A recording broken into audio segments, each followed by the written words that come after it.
ओम गुरुर्ब्रह्मा गुरुविष्णु गुरुर्देव महेश्वरः गुरुर्साक्षात् परं ब्रह्म तस्मै श्री गुरुवे नमः। आज की कथा विशाल क्षेत्र में गंगा किनारे सनकादि ऋषि विराजमान है। कहाँ है? विशाल क्षेत्र में। एकदा हि विशालायां चत्वार ऋष्यो मला सन्ति संगार्थ समायाता ददृश्वास्त्र नारदम। बद्री नारायण भगवान का नाम है। अब बद्री विशाल लाल, बद्री विशाल लाल। जिन वैष्णवों ने बद्री नारायण की यात्रा की है उनको खबर है कि वहाँ भगवान का जो जय जयकार करते हैं उसमें बोलते हैं बद्री विशाल लाल की जय, बद्री विशाल लाल की जय। कहते सूर्य वंश में विशाल नाम का एक राजा हुआ था। राजा विशाल ने वहां गंगा किनारे हजारों वर्ष तक तपस्या की थी। भगवान नारायण वहां प्रकट हुए और भगवान ने कहा तू वरदान मांग ले। तो राजा ने कहा जो आपके दर्शन मिल गए, अब क्या वरदान मांगू? बस ऐसे कृपा करो कि मैं आपका दर्शन करता रहूं। भगवान ने कहा ऐसा ही होगा, किंतु मेरी इच्छा है कि तुम कुछ मांग लो। तो राजा विशाल ने मांगा कि इस तपोभूमि में आपका अखंड निवास हो, इस तपोवन में आपकी अखंड निवास हो। मुझे तो हजारों वर्ष तपस्या करने के बाद आपका दर्शन हुआ। ऐसी कृपा करो जो यहाँ आकर थोड़ी सी भी भक्ति जो करे उसको आपका दर्शन जल्दी हो जाए। कलयुग में जीवन बहुत कम है, आयु कम है। हजारों वर्ष कौन तपस्या कर सकता है? इसलिए आप जल्दी दर्शन देने के लिए यहाँ विराजो। भगवान ने कहा कैसा वरदान मांगता है? तेरा नाम ही विशाल नहीं, तेरा हृदय भी विशाल है। आज से इस क्षेत्र का नाम विशाल क्षेत्र होगा। बद्री नारायण के जब संकल्प बोला जाता है तो वह बोलते हैं विशाल बद्री विशाल क्षेत्रे। बद्री नारायण ने कहा जाता है बद्री विशाल क्षेत्रे, मतलब कि राजा का नाम लिया जाता है। जो वहाँ का राजा है उस राजा का नाम लिया जाता है। राजा विशाल के लिए वहाँ भगवान प्रकट हुए थे, ऐसा कहा जाता है। विशाला क्षेत्र में गंगा जी के किनारे सनकादि ऋषि विराजमान है और देव ऋषि नारद जी वहां आए। नारद जी महाराज लोक संग्रही संत। संत के दो भेद हैं, एक लोक त्यागी संत और दूसरा लोक संग्रही संत, दो प्रकार। सुखदेव जी महाराज लोक त्यागी संत है, लोगों को त्याग दिए। सुखदेव जी महाराज लोक त्यागी, मतलब कि सबको त्याग कर दिया, जहां तक कि लंगोटी को भी त्याग कर दिया, एक कपड़ा भी नहीं पहने हुए। व्यास जी को कहा कि पिता पुत्र का संबंध जो है सच्चा नहीं होता, जीव ईश्वर का संबंध सच्चा है। आप पिता नहीं है, मैं आपके पुत्र नहीं हूं, मैं जाता हूं, सबको त्याग कर दिया, जहां तक कपड़े भी त्याग कर दिए। मुट्ठी बांध के आए पगले, हाथ पसारे जाएगा, सोच समझ ले रे मन मूर्ख, आखिर में पछताएगा। सरकारी जी जीवित में ही सब कुछ छोड़ दिए, जहां तक कि वस्त्र भी छोड़ दिए। सुखदेव जी महाराज सनकादि ऋषि आदि लोक त्यागी संत हैं। सुखदेव जी महाराज सनकादि ऋषि ये सब जो है लोक त्यागी संत। व्यास जी महाराज नारद जी आदि जो है लोक संग्रही संत। समाज में भक्ति का प्रचार हो,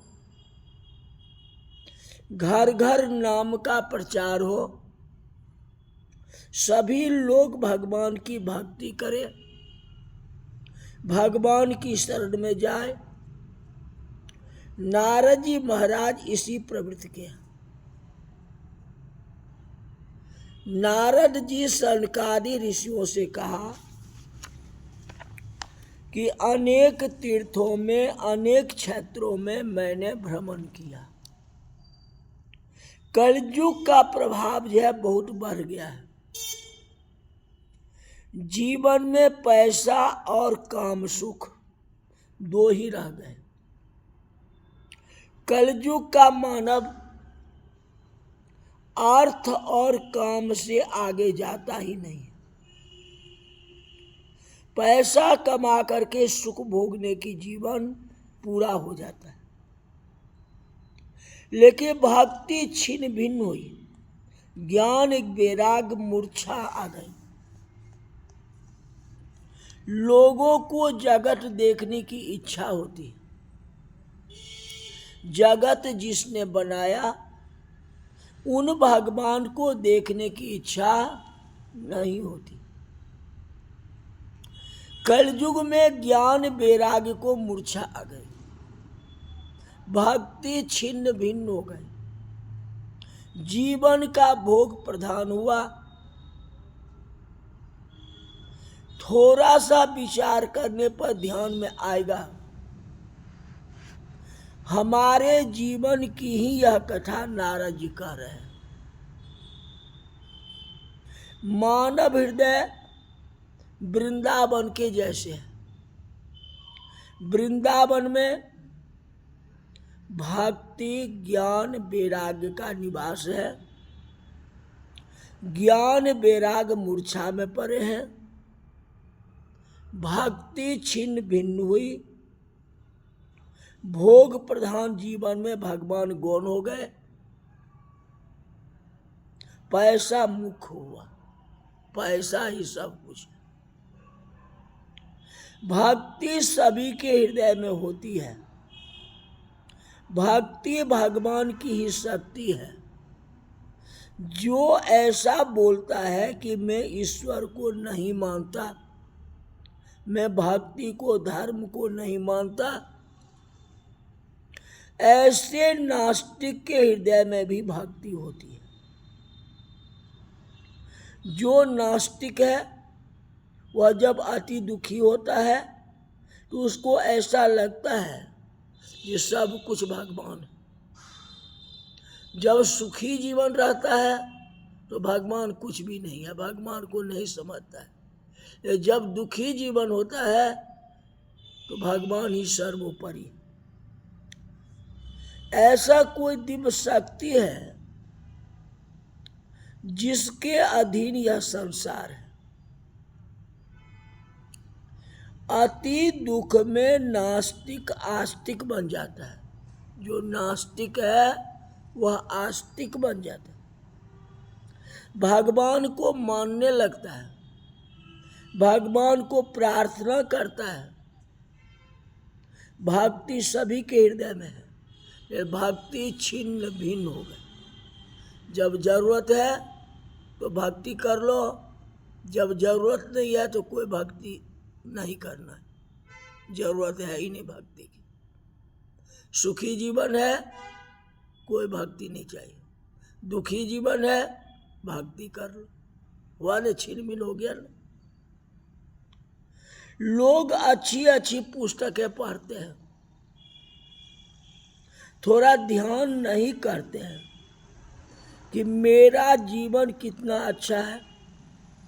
बातें करते हैं, पुस्तक बहुत अच्छी है। अरे पुस्तक तो अच्छी है, पर तेरा जीवन कितना अच्छा है। बहुत पुस्तक पढ़ने से ज़्यादा लाभ नहीं, कोई लाभ नहीं है। ज़्यादा पुस्तक पढ़ने से कोई लाभ नहीं। लोग अच्छी बात सुनते हैं, मनन नहीं करते। सुनते हैं लेकिन उसको मनन नहीं करते, उसको अपना जनजीवन में नहीं उतारते। कथा सुनने के बाद कथा का मनन करना चाहिए। कथा में मैंने क्या सुना? आज मैंने कथा में सुना था, जो मंदिर में जाकर के भगवान का दर्शन करना, यह साधारण दर्शन है। प्रत्येक मानव में भगवान का दर्शन करना चाहिए। मंदिर में दर्शन करने से नहीं होता। सभी जीवों में, प्रत्येक मानव में भगवान का दर्शन करो। ईश्वर अंश जीव अविनाशी।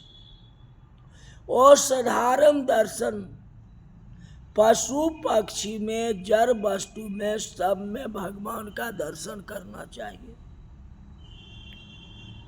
यह सबसे बड़ा दर्शन।